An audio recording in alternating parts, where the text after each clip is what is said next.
परम आराध्य मंच के सिंहासन पे अव्यक्त रूप में विराजमान लड्डू गोपाल के चरणों में कोटि कोटि नमन।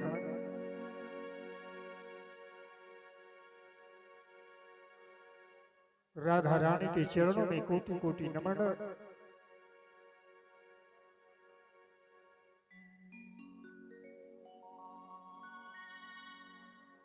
इस मंच पे विराजमान मां सरस्वती के पुत्र कलाकार बंधुओं को नमन।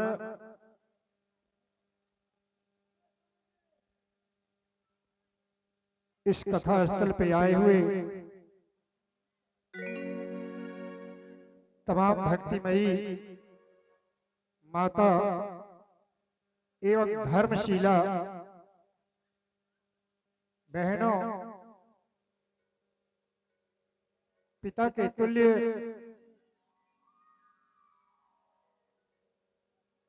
भक्त बुजुर्गों को कोटि कोटि नमन।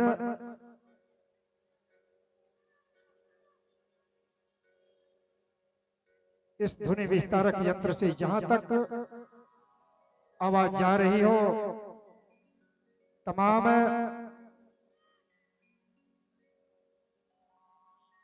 श्रोताओं को सर्वदास का कोटि कोटि नमन।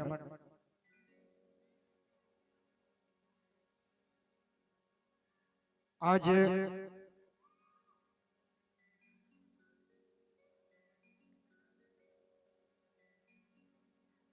हमारे इस पुराने शेमापुर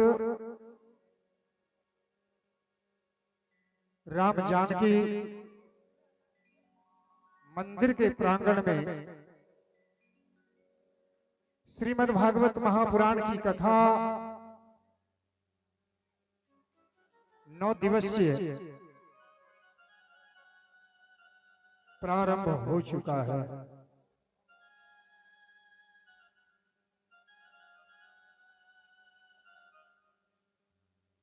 आज आप लोगों ने बड़े धूमधाम के साथ कलश शोभा यात्रा को निकाले और कलश को स्थापित किए। तो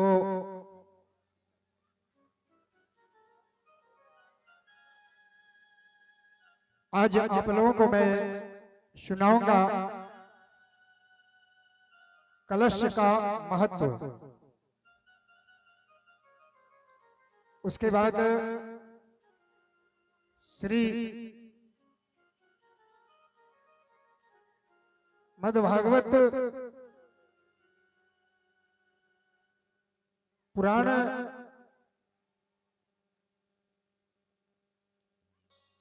का महत्व आप सुनेंगे।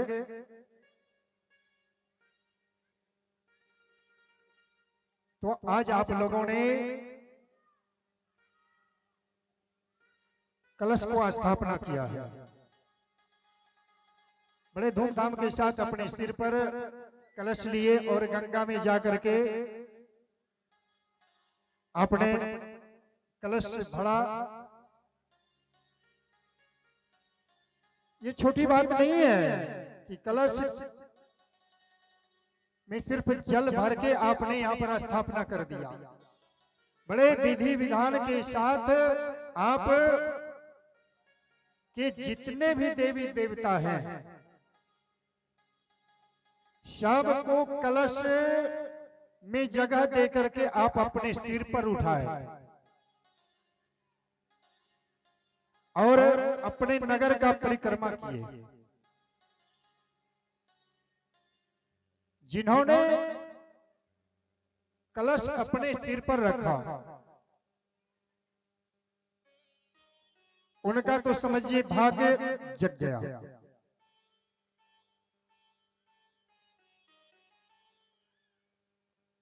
क्योंकि सभी देवी देवता को कलश में जगह दे करके आप अपने सिर पर रखे और सिर पर रख करके आप अपने नगर का परिक्रमा किए।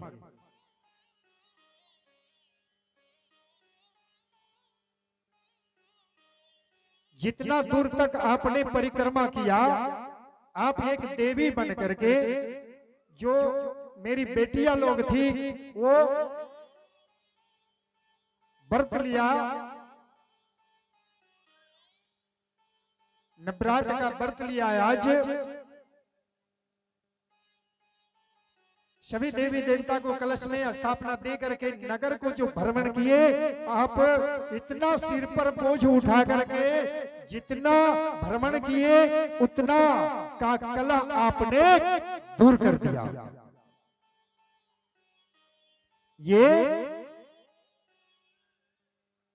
नगर के कला दूर करने का काम किसका है? माता की, जो आदि शक्ति है, जो नव दुर्गा है। जितने भी बेटियां लोग कलश उठाई वह देव कन्या है। उन्होंने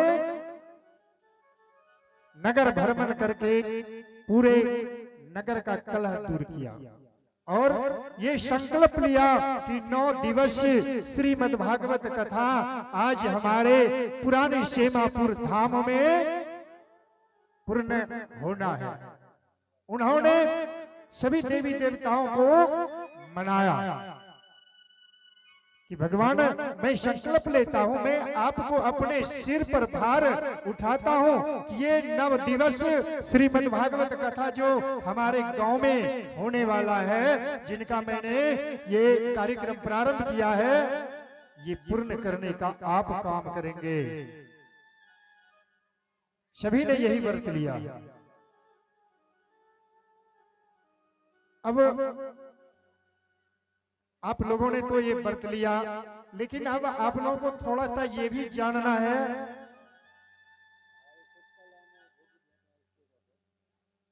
कि एक मिट्टी का घड़ा, वही ना आप लोग सिर पे लिए थे, मिट्टी का घड़ा,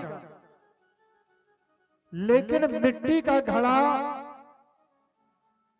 और उसको इतना बड़ा महत्व कैसे मिल गया? है तो मिट्टी का। और मां बहन मिल करके हमने देखा कि जितने भी कलश यहां पर आया था सभी में श्रृंगार किया सिंदूर से। जब तक सिंदूर से उसमें श्रृंगार नहीं करता तो उस घड़ा का कोई महत्व नहीं था।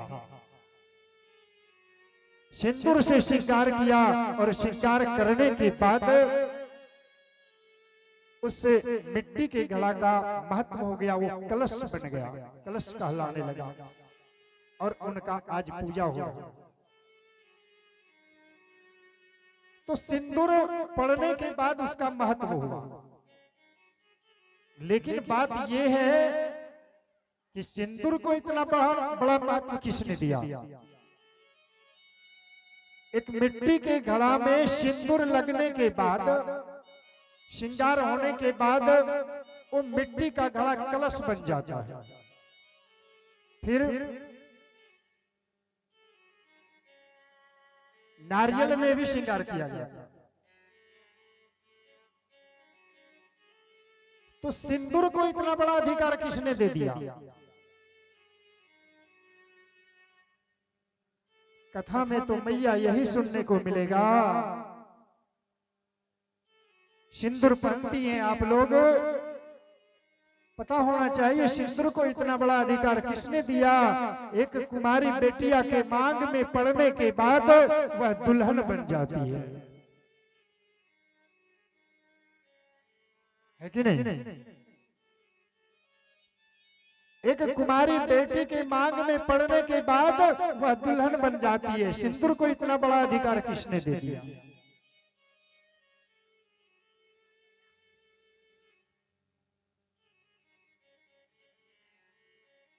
भगवान शंकर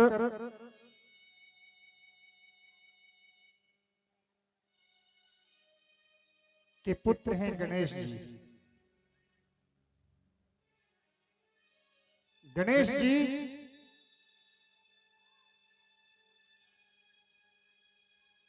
एक दिन खेलते धूपते चले गए।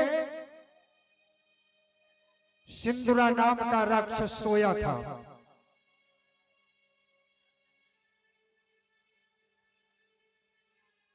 जब वो सोता था तो कोई जगाने वाला नहीं, अगर कोई जगा दिया तो फिर उनसे युद्ध करना पड़ता था। सिंदूरा नाम का राक्षस था। गणेश जी खेलते धूपते गया और सिंदूरा को सूर से जगा दिया। जरा इनको शांत कर दीजिए, नहीं तो हटा दीजिए। ना सुनेगा ना किसी को सुनने देगा। बैठाइए पीछे ले जाकर।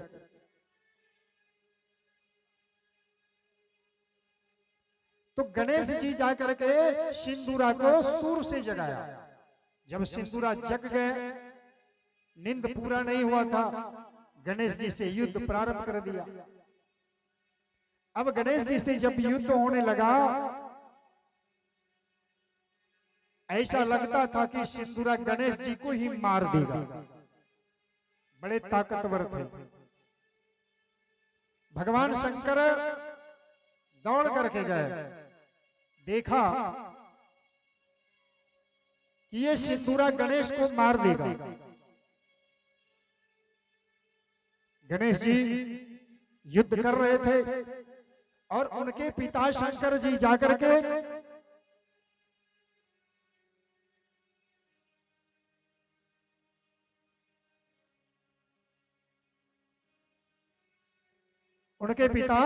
शंकर जी जाकर के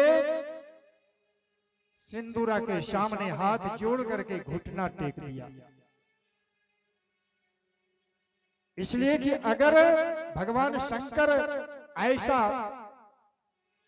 नहीं करते तो सिंदूरा गणेश को मार देते। भगवान शंकर जाकर के घुटना टेक लिए।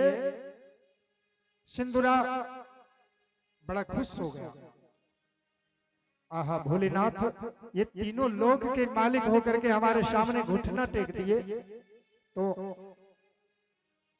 खुश होने के बाद अब सिंदूरा कह रहे भगवान शिव से, मांगो क्या वरदान मांगते हो। जिन्होंने सृष्टि को रचाया, जिन्होंने सृष्टि को बनाया, भला उनको कैसे कोई गिरा सकता है। बुद्धिमान लोग जो होते हैं, अभी भी देखिए, जो बुद्धिमान लोग होते हैं तुरंत हाथ जोड़ लेंगे, राम राम, सीताराम, जय श्री राधे। ये बुद्धिमान का काम है। जब आप किसी के आगे हाथ जोड़ लेंगे तो जरूर है वो भी आपके सामने हाथ जोड़ेंगे। जैसे ही भगवान शिव हाथ जोड़ करके घुटना टेक लिए, सिंदूरा ने कहा मांगो क्या वरदान मांगते हो। बड़ा खुश हुआ। भगवान शिव कहते हैं सिंदूरा वरदान देना चाहते हो, बिल्कुल मैं खुश हूं तुम्हारे ऊपर। देखिए कहा अगर वरदान देना चाहते हो तो वरदान में तुम अपना मौत दे दो, तुम्हारा मृत्यु होना चाहिए।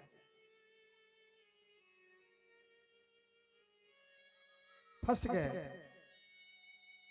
सिंदूरा, बाबा भोलेनाथ के सामने फंस गए और सिंदूरा ने कह दिया ये मस्त वैसा ही होगा।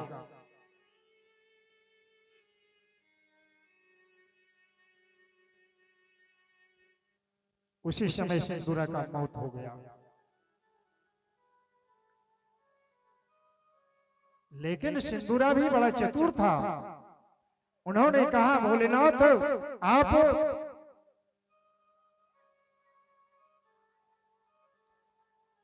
जब हमसे मौत का वरदान लिए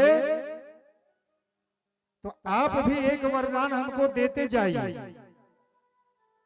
गौर से सुनिएगा।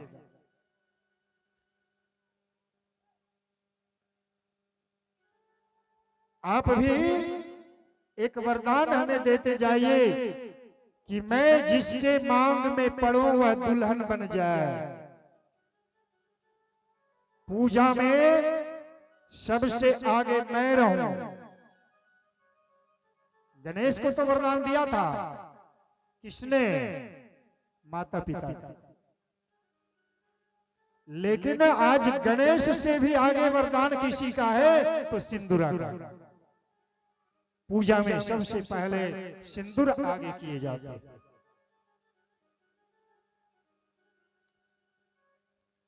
लेकिन धर्मशास्त्र के अनुकूल सबसे पहले गणेश वंदना किया जाता है और पूजा में सबसे पहले आगे सिंदूर को किया जाता है। बताइए ना, अगर मिट्टी के घड़ा में सिंदूर नहीं पड़ता तो वह कलश नहीं बनता। ऐसे कोई नहीं ले जाता। कितना बड़ा महत्व है। तो आप लोगों ने सुना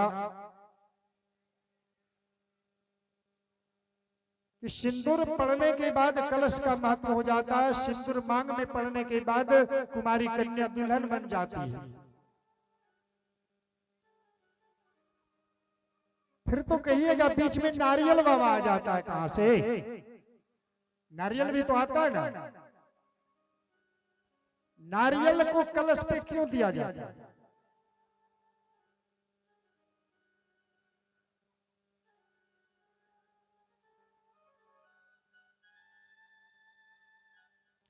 भगवान शिव कहीं घूमने गए थे। मैया पार्वती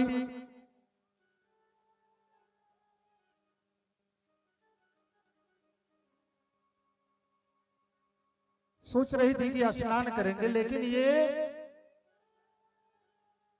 खोपड़ी जो बना है भांग का, टूटा फूटा टाट लगा है इसमें। अगर मैं स्नान करने में लग जाऊं, अब भगवान शिव का गण किधरों से आ जाए तो फिर स्त्री जाति का स्नान पर्दा में होना चाहिए।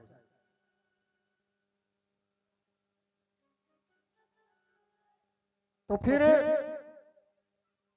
स्नान के समय बाधा हो जाता है।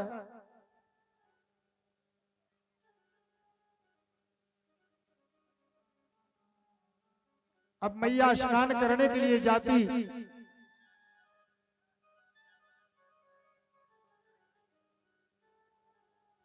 तो अपने अंग को रगड़ के मैया थोड़ा सा मैल निकाला और उस मैल का एक मूर्ति बनाया।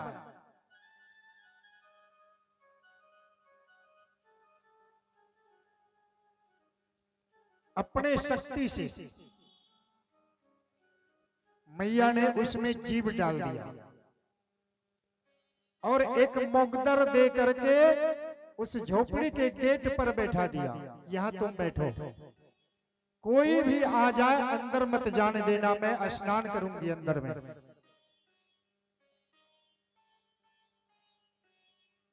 अब मैया स्नान करने गई, उधर से बाबा भोलेनाथ आ गए।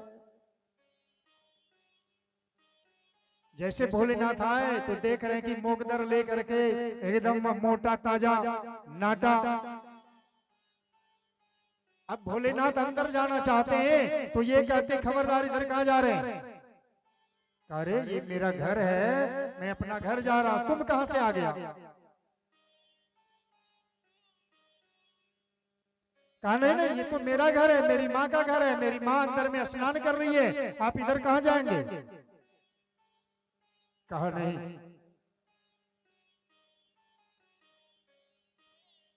इधर आप नहीं जा सकते। बातों ही बात में दोनों में युद्ध चल गया। अब पता है जिनको मां ने बनाया वो कैसा होगा?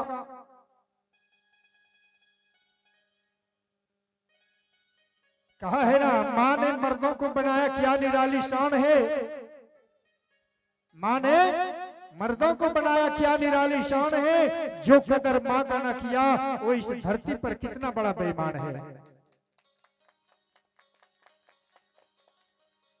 गणेश जी तो अपनी माँ की रक्षा में लगे हुए हैं कि मेरी माँ स्नान कर रही है अंदर में, अंदर किसी को जाने नहीं देना है। भगवान शिव से युद्ध कर दिया। अंतोगत्वा क्या हुआ, भगवान शिव अपना त्रिशूल उठाए और गुस्से में आकर के गणेश जी का सर धड़ से अलग कर दिया। इतने में स्नान करके मैया बाहर निकल जाती है तो देखती है कि गणेश जी का धड़ इधर पड़ा है, सर उधर पड़ा है।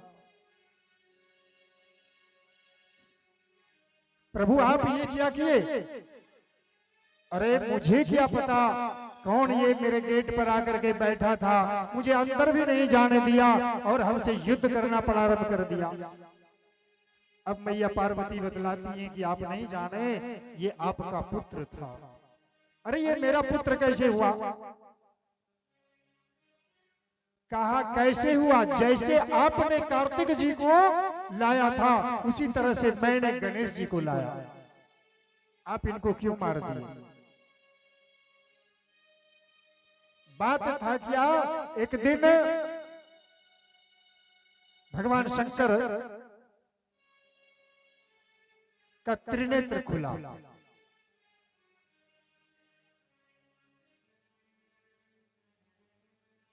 इंद्र के ऊपर त्राहिमाम हुआ। इंद्र ने हाथ जोड़ लिया, प्रभु बचाइए। अब जो हाथ जोड़ लेते, अगर किसी ने लाठी आपके ऊपर चलाना प्रारंभ किया, सो दिया, तो आप क्या कीजिएगा? आपके पास लाठी भी नहीं है, क्या कीजिएगा? बस दोनों हाथ जोड़ लीजिए। जैसे ही आपका दोनों हाथ जुट जाता है तो गुस्सा शांत हो जाता दुश्मन का। जैसे इंद्र ने हाथ जोड़ लिया, भगवान शिव का गुस्सा शांत हुआ। लेकिन भगवान शिव का जो त्रिनेत्र खुला था, उनसे जो ज्वालामुखी निकला था, वो अब क्या होता? भगवान शिव ने उनको, उस ज्वालामुखी को एक ज्वार में गिराया। ज्वार जानते किसको कहते हैं? जैसे आपके बगल में नदी है ना, इसमें पानी है और नदी के किनारे किनारे झार हो जाता कतरी का। कतरी जानते हैं आप लोग? ज्वार बोलते हैं उसको। उस ज्वालामुखी को जो वहां पर गिराया, तो वही ज्वालामुखी से वहां पर एक बालक पैदा हुआ। वो बालक उसी ज्वार में लगा हुआ था। तो वहां पर स्नान करने के लिए नर्तकी लोग आए थे। नदी के किनारे में नर्तकी का घर था। पांच नर्तकी आई, वो नृत्य करने वाली नर्तकी लोग वहां पर रहती थी। वो स्नान करने के लिए सुबह सुबह आए तो देखते हैं कि ज्वार में ये बालक है। तो नर्तकी ने इस बालक को उठाया।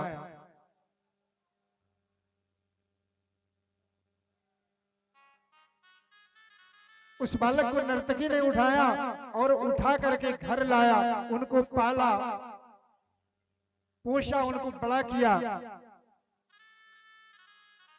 अब उनका नाम उस नर्तकी लोग ने ही रखा था कार्तिक, क्योंकि कार्तिक मास में उनको मिला था और कार्तिक नर्तकी के यहां पला, इसलिए उनका नाम कार्तिक रखा था। भगवान शिव को याद आया कि मैंने जो ज्वालामुखी अपने नेत्र से निकाला वह कहां है।